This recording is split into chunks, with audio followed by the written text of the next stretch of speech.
სტრასბურგის გადაწყვეტილებიდან არ ვიცი ამას რა ქვია მითითება, დავალება თუ რა გადაწყვეტილება მოვიდა, რომ ჩემი მეუღლე გადაყვანილი ყოფილიყო სპეციალიზირებულ საავადმყოფოში.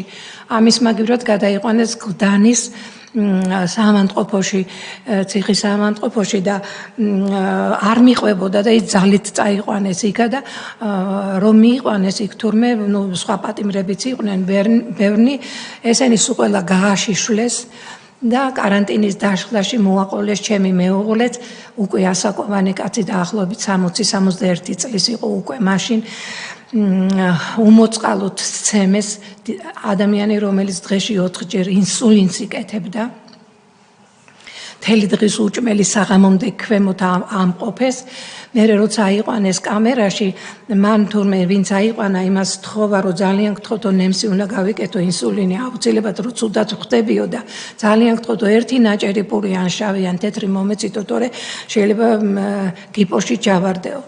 მოკლედ ეს როგორ მოითხოვეს შენოდა კიდე დაუმატეს იქ თურმე ცემა და წაართვეს ლეიფი.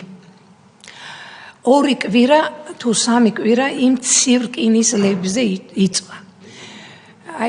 ამას რო ადამიანები გააკეთებენ, ასაკოვან ავადმყოფ ადამიანზე, ნაცემზე, ნაბეგვზე, მე არ ვიცი იმათ საერთოდ იცი ადამიანები როგორ უნდა უწოდოთ.